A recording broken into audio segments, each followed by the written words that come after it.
Setelah beberapa lama, Randy akhirnya melepaskannya dan berkata dengan lembut, "Putri, aku memperingatkanmu, jangan mengucapkan sepatah kata pun yang tidak ingin aku dengar lagi, atau kamu harus menanggung konsekuensinya." Dia memaksanya untuk tetap di sisinya. Bahkan jika dia membencinya, itu tidak masalah lagi karena dia ada di sisinya. "Bu, tolong jangan tinggalkan ayah. Aku menginginkanmu, Bu." Tepat pada saat kritis ini, putri kecil keluar dan berbicara dengan keras. Dia berlari dan memeluk paha ibunya agar dia bisa memintanya untuk tetap tinggal, seperti yang dilakukan ayahnya. Dia tidak akan membiarkan ibunya pergi lagi, karena dia tidak ingin menjadi anak tanpa ibu. Dengan permohonan putri kecil, Putri Bramasta merasakan luka di hatinya. Sisa air mata yang selama ini dia tahan keluar seketika. Dia ingin menjadi kaku dan berpura-pura tidak bisa melihat putri kecilnya, tapi dia tidak bisa melakukannya, sama seperti dia tidak bisa melupakan Randy. Dia berjongkok dan menggendong anaknya dan mengusap kepalanya. "Sayangku, ibu minta maaf. Ibu minta maaf, Bu. Aku tidak ingin kamu meminta maaf. Aku ingin ibu berada di sisiku." Meskipun putri kecil masih muda dan tidak memahami banyak hal, dia tahu bahwa dia membutuhkan ayah dan ibunya untuk bahagia. Ketika dia tidak memiliki ibu saat itu, ayah, kakek nenek, dan bibi kecilnya sangat menyayanginya. Namun, selalu ada orang yang mengatakan bahwa dia sangat menyedihkan. Karena anak-anak lain mempunyai ibu, dan ketika dia lahir, ibunya meninggalkannya. Jadi semua orang mengira dia sangat menyedihkan. Dia ingin menjadi anak yang bahagia, bukannya anak yang menyedihkan seperti apa yang digambarkan oleh anak-anak lain. "Bu, aku sayang ayah, tapi aku juga sangat mencintaimu." Putri kecil memegang kepala ibunya dan menciumnya dengan bibir lembutnya. "Jika ibu meninggalkanku, aku akan menangis dengan sangat keras." Suaranya sangat lembut. Itu adalah nada kekanak-kanakan dan manis dari seorang anak kecil. Seharusnya itu suara yang polos, tapi suaranya pecah. "Sayang, ibu minta maaf. Ibu benar-benar minta maaf." Selain meminta maaf, Putri Bramasta tidak tahu apa lagi yang bisa dia katakan. Hatinya sakit karena betapa bijaksananya putrinya. Dia takut kehilangan Randy. Randy tidak ingin kehilangan dia, dan putrinya juga tidak ingin kehilangan ibunya.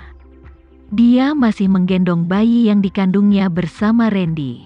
Bagaimana dia bisa begitu kejam membiarkan anak itu kehilangan ayahnya bahkan sebelum anak itu lahir?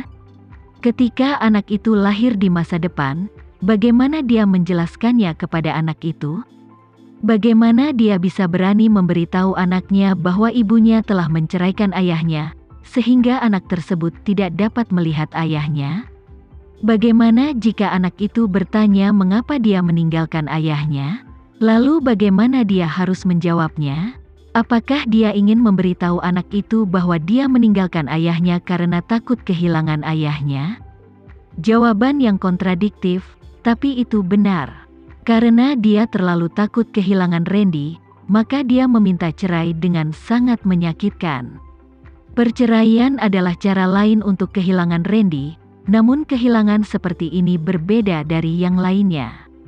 Setelah perceraian, dia bukan lagi istrinya, tetapi dia masih bisa mendengar kabar terbaru tentang suaminya.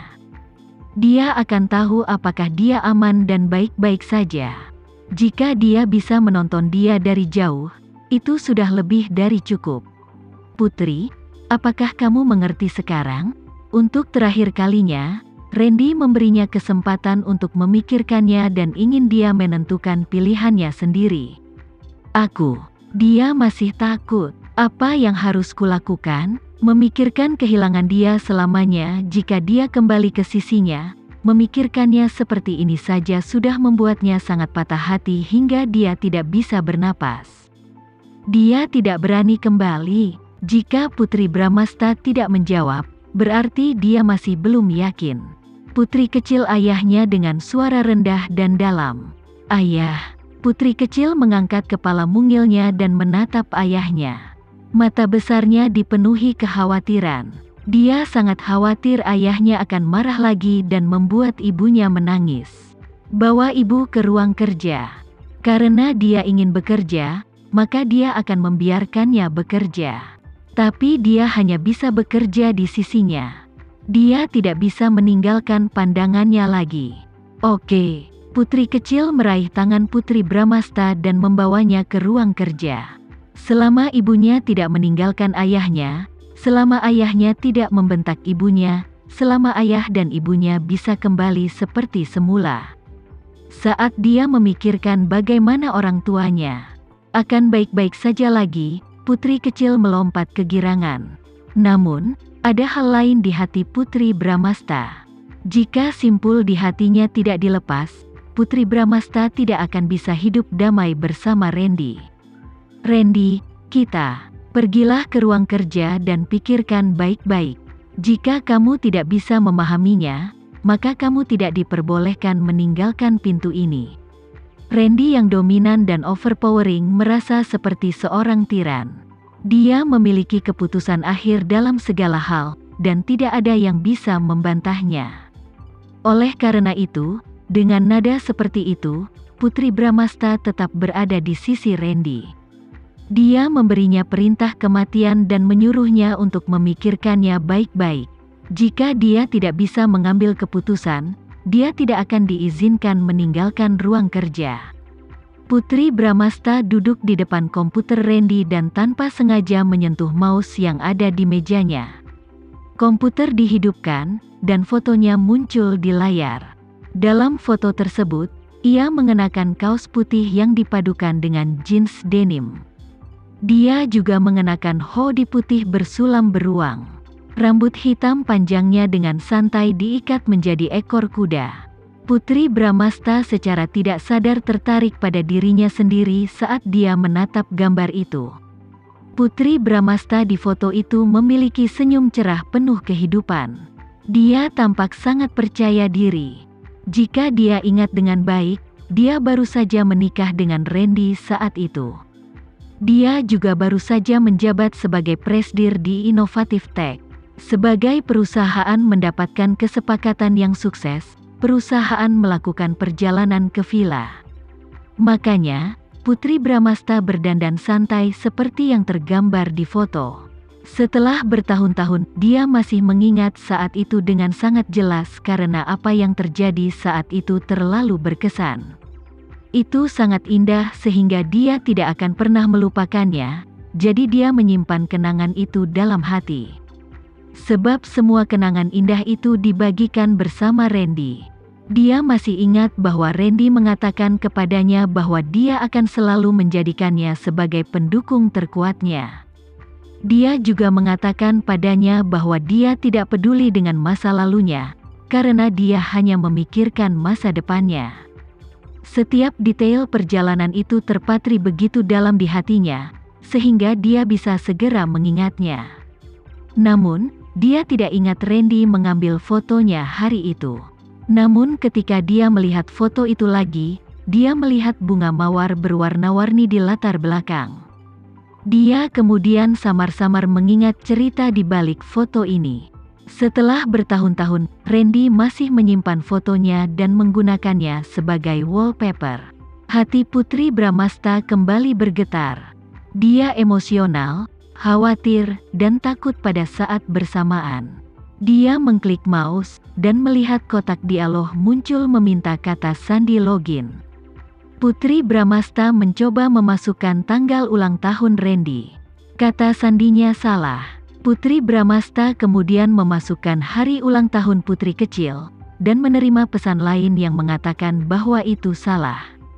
Kedua upaya tersebut gagal. Putri Bramasta memikirkannya dengan serius dan memutuskan untuk mengetik ulang tahunnya sendiri. Itu juga salah. Itu bukan ulang tahun Randy, bukan ulang tahun putri kecil, dan bukan ulang tahunnya. Lalu nomor spesial apa lagi yang ada di sana? Putri Bramasta berusaha berpikir lebih keras namun masih belum bisa memikirkan kombinasi angka apapun yang spesial bagi Randy. Dia mengetik 6 angka dengan santai. Anehnya, kata sandinya ternyata benar. Itu adalah 131.224. Nomor ini diberikan kepadanya pada hari kedua setelah pencatatan pernikahan mereka. Randy memberinya kartu bank, dan kata sandi kartunya adalah 131.224.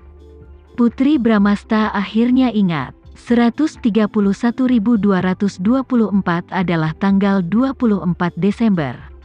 Saat itu malam Natal. Dia ditinggalkan oleh keluarganya hari itu dan minum sendirian di bar. Dia kemudian mengetahui bahwa itu juga pertama kalinya dia bertemu Randy. Dia bahkan muntah pada tanggal 24 Desember. Putri Bramasta dikhianati oleh pacar dan saudara perempuannya, ditinggalkan oleh keluarganya, dan tiba-tiba menjadi tunawisma.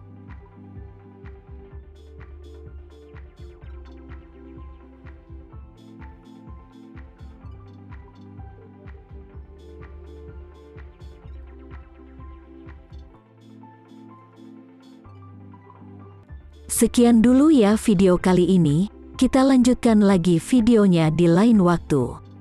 Oh iya, bagaimana menurut kalian? Semoga bisa sedikit menghibur kalian semua.